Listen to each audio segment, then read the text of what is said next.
Hello, hello, hello. This is Carla Michelle, and it's another opportunity to have some time with you. I'm so thankful that you have pushed play. If you have not already shared this podcast, please do so and subscribe, and it'll be great. I'm glad to have you here. And if you need to reach me, remember you can always reach out at hello@drcarlainc.com. for any questions that you may have or any inquiries of what I'm doing. And I'd be glad to make sure you get a response back.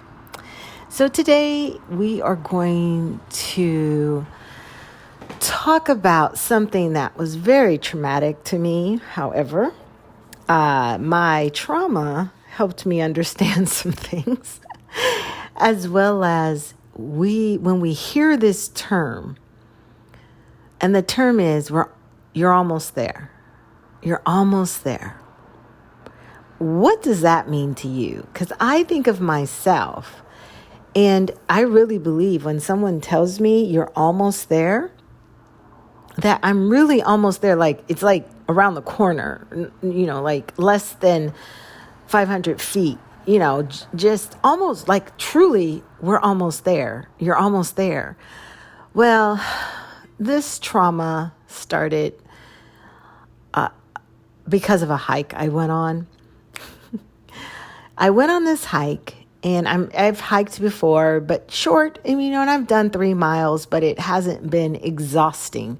Well, maybe, okay. It has been, but it wasn't steep. How about that?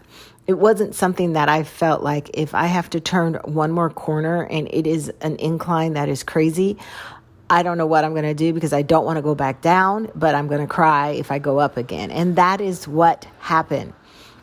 So I was invited on a hike. The person that I went to has done this before and was very aware of what it was going to take to get to the peak of this mountain, to the peak, right? Not just a spot, not just somewhere you can look over and see the city. We were going all the way to the peak of this mountain. So, I started out, I'm fine. I work out and they work out. And I believe their ability, their strength is a lot more. They're just in better shape than I am. Same age range, better shape, was able to stay at almost all the time about 100 feet. Maybe not, maybe 50 feet ahead of me, and just keep going. And I tell you, I started well. I felt well. It was good. And I believe we hit about 1.5 miles, and I was starting to feel it, because every time we turned this corner, and it kind of was, the corners would be kind of, you block your view when you're hiking up or walking up. You saw that you were going to turn, but you didn't know what you were turning into. So you would think that it would stay level, but what would happen, you turn the corner and it would have an incline, because you're going up a mountain. Mind you, we ended up climbing up like I can't remember the name of what they call it. Is it feet? No, like when you go elevation, there it is.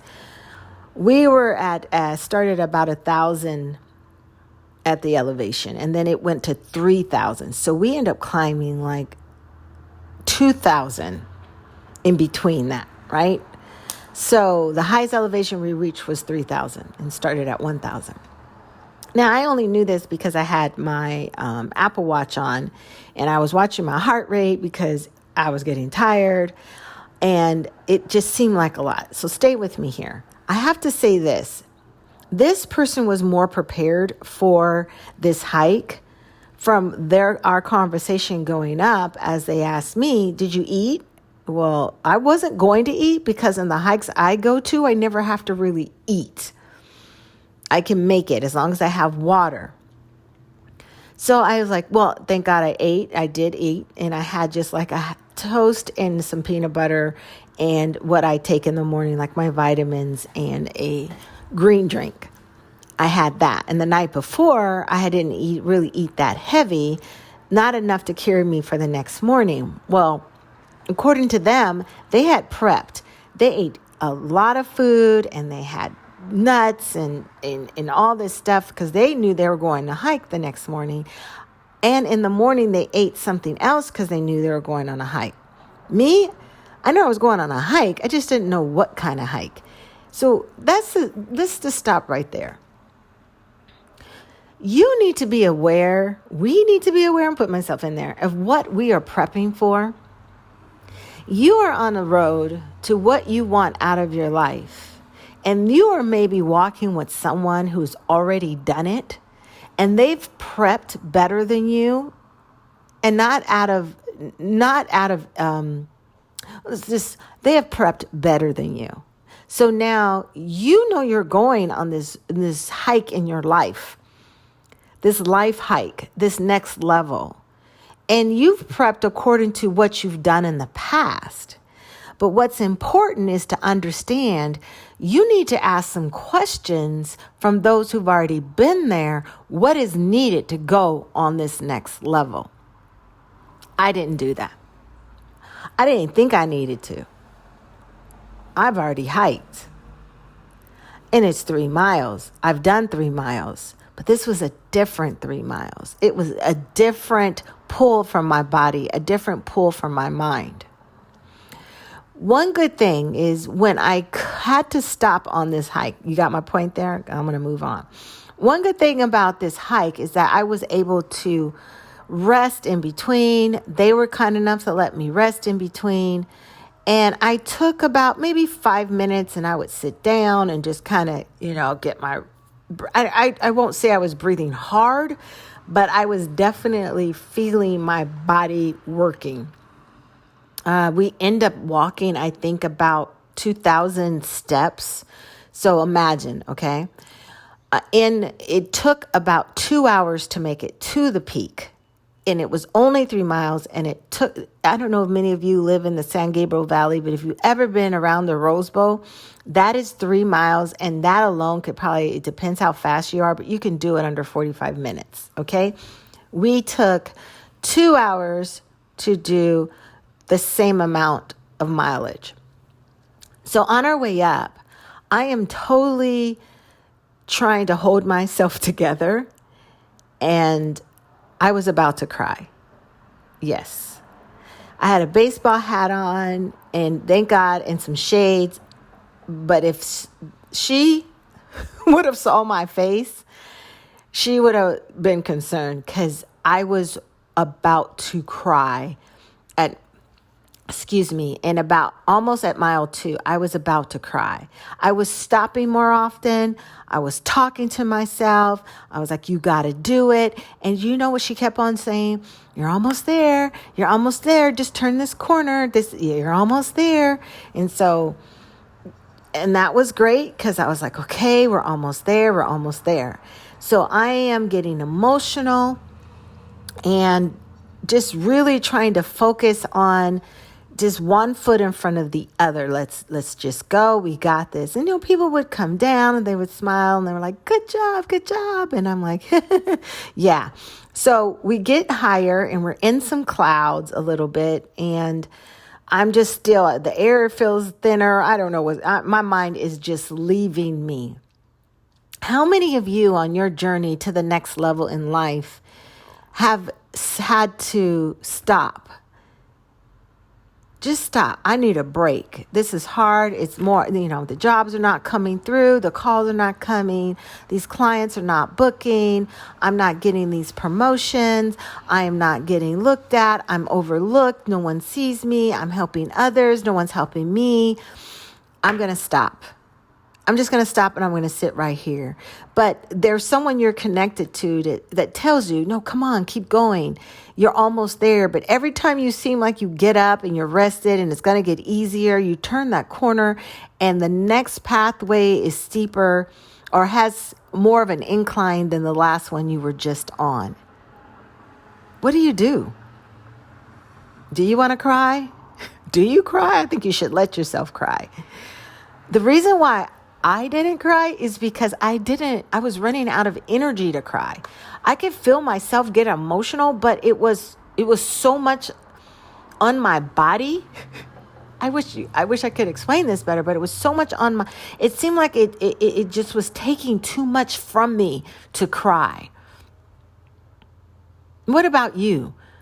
I think it's great to cry, but if you're on that journey and it's taking too much from you to stop and cry, like it is more detrimental if you stop and cry than the pain that comes if you keep going.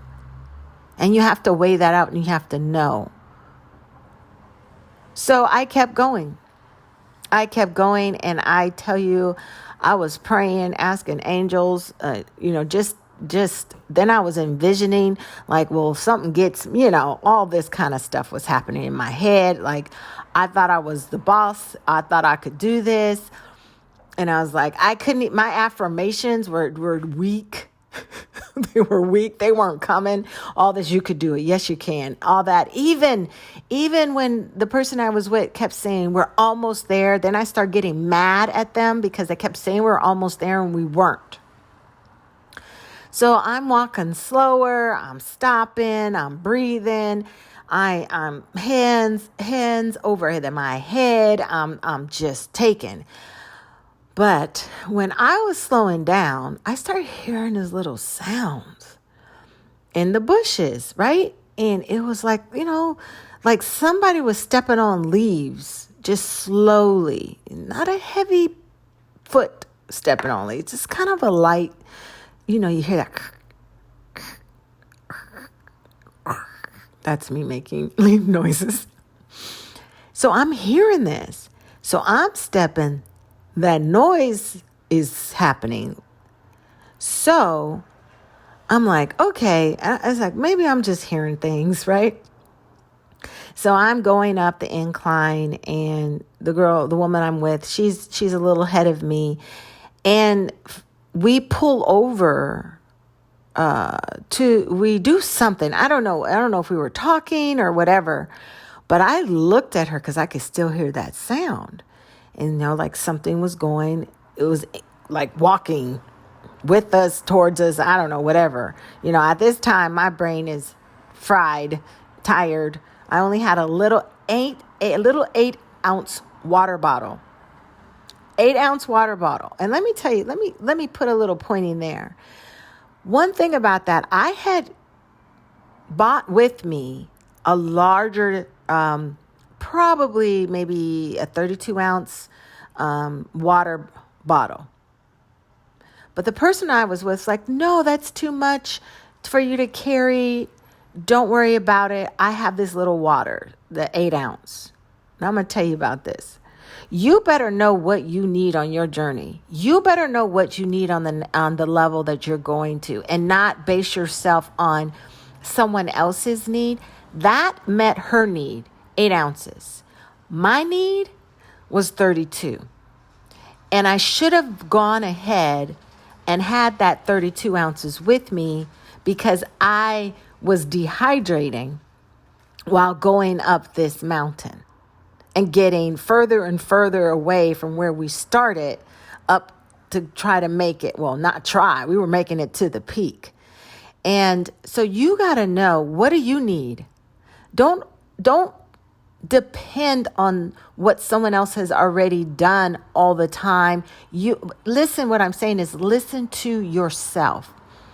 Listen to them, but also weigh it against what you know you may need. All right, listen to your spirit. Oh my gosh. So back to this noise. She hears it. I hear it. We look at each other. We're like, all the tiredness, weariness, can't breathe, that left. We were booking. We were not running, but we were walking very, very, very fast up this very, very, very hard incline. But I tell you, I was making it. I was gone. My adrenaline kicked in, fight or flight. I was not fighting. I was flying. I was flying. But the crazy thing is that I started hyperventilating. That's how emotional I got. One, I don't know if there's a bear, a lion, a mountain lion. It could have been, I don't know what it was. It could have been a deer. The way that it was walking, it just sounded like it was setting us up. It was like, oh yeah, you go ahead and stop and take that other rest. So no. But the thing is, it was so interesting as I feel myself starting to hyperventilate because, I'm already tired and then my emotions are stuck. Somebody else starts walking down. And in my brain, I'm like, okay, if they're walking down from where I'm going, where is this thing? And whatever was in the bush, I don't know what it was. I promise you. But then I got okay because I'm thinking, well, now they're behind us, whatever that thing was, and that person will get eaten, not us. That's so sad. But that's what I thought. So we were able to slow down, and I had to get my hyperventilation under control because one, I was still trying to have some type of ego and pride and not look like I was about to pass out or cry. So I had to slow myself down and get it together. The funny thing is, though, I look back and I think, hey, I thought I didn't have any energy or anything that could get me through the other side. But come to find out, when the pressure was there to move on and move up, I moved on and I moved up. Was I scared out of my wits? Yes, but I moved on. I kept going. I gave it my all because I didn't want to get eaten. So how many of you on your climb to this next level, there's some things that you need to do and there's pressure coming from you. You can hear and feel the pressure and you are at that point where you are going to give all that you can. I want to encourage you. You have what it takes. You have within you what it takes to go and accomplish and do and be. You have it. You may feel like you have nothing left and that the pressure is too much, but it's not. It's enough. And I tell you, I look back now and I think that fear of whatever that was, it helped me. It catapulted me forward. Crazy. I don't remember how much ground we covered, but I felt enough we were definitely not in the same spot that we were when we heard that noise. So be encouraged, even with the pressure. Even with the pressure, you have to know that you can still respond in a way that it will keep you moving. One of the things I noticed as we kept going, we found pleasure in someone else going down the road we just came out of, and that we may have been out of danger now, is that I couldn't look up.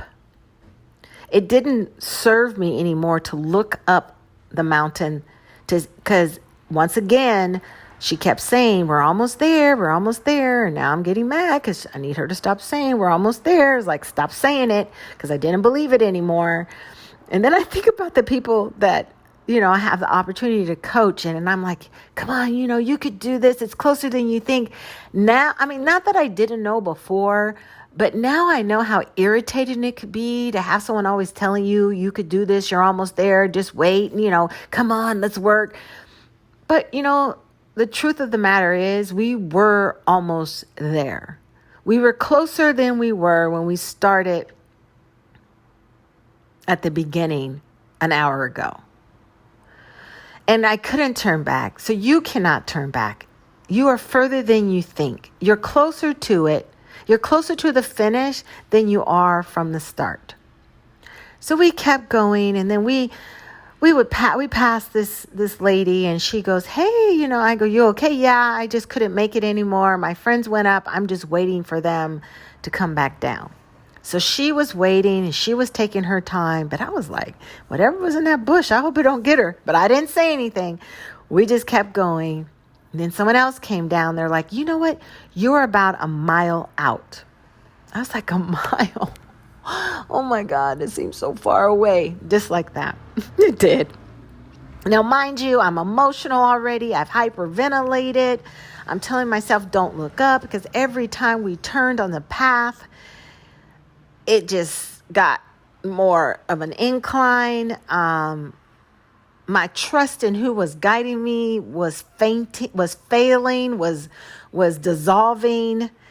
All my mind over matter was disappearing. The air is thinner. I'm hearing things. I got so scared. My fast pace, I didn't think I had any more in me. So we're almost there. I hear it. I don't want to hear it anymore, but I'm like, okay, I got to check in. I got to give it my all. The craziest thing is we get closer to the peak, and the higher we went, the more inside of a cloud we were. And so the view was foggy. The higher we got, the closer we got to where we wanted to go, the more unclear the air was, or the path was. I mean, we could see the path, but work with me. The more unclear the path was. So no longer could I look up if I wanted to, because it wasn't as clear. So I had to keep my mind on every step forward. Just keep moving forward. Follow the path. Follow the person that's been on this path before. And know that you're closer than you were before. So we're there. And the last bit to get to the peak was almost like straight up. So you could crawl up if you wanted to. That's how the incline was. So we get there. It's rocky. It's the dirt is loose, but yet we're maybe 50 feet from the peak. People are there. They're like, "Yay, you made it. You did it." And I'm just not happy. I just was not impressed. And then we get to the peak. We made it. We sit down. I'm tired. And do you know, when we get there, we were above the clouds now. I couldn't even see a view. I couldn't. All that work, and I can't see the city. I can't see the view. All that work. But you know what it taught me? I think it's more about the journey. It's more about the journey. It's more about what I learned about myself.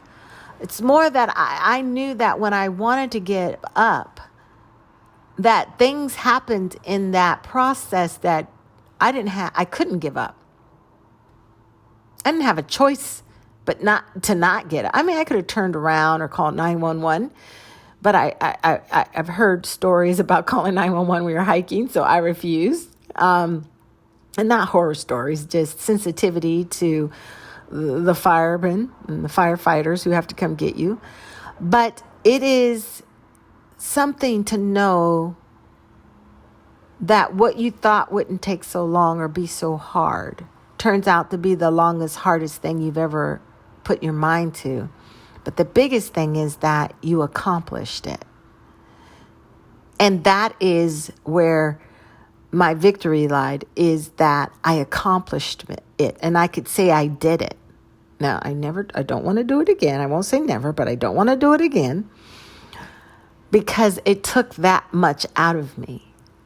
So on my climb down, it took 2 hours to get up. It took another 2 to get down.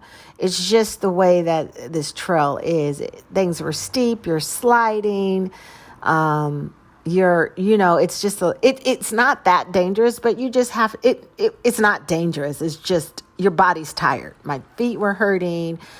My legs were numb in some sense. My breathing was better because we were going down, but there was just a lot. I had no more water left. I was happy that we were going down. We get down, we make it to the car. I'm taking off my shoes.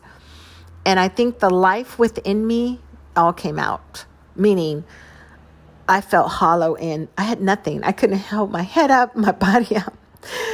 And I didn't faint, but I know I needed to sit down because I was lightheaded, light body, nothing. I felt like I had no muscles, no bones. I get in the car, rest, take some water in, and I'm fine enough to get home. Nothing very drastic. But I did recover, and I ate like so much. I ate so much, my stomach never got full. The calories burned, the water used, yeah. However, the big thing is, don't give up, even when it's hard. You're really almost there. You're really almost there. And all of the things that I emotionally, physically, mentally went through, it taught me something that I'll never forget. And that's what this is doing for you. Whatever you're facing, you're almost there. You're almost there. Whatever the end is that you're looking for or is going to be, whatever that peak is, you're almost there. And when you get to the other side, maybe it's not going to be what you thought it was going to be. But what really counts is you did it. You're doing it. And you'll have it. So be encouraged. And know that you're closer than you think. Don't give up. Don't give up on yourself. Keep moving. And I believe in you. All right? This is Carla Michelle. And I'm so glad once again to have this time with you. Go ahead and rate our podcast here. If you're an iTunes listener, and go ahead and leave some comments. I love seeing what you write, and I appreciate all that you do. Once again, if you need any coaching or consulting, I love to work with you. Go ahead and reach out to me at drcarlainc.com or hello@drinc.com, and have a great one. Remember, stay strong.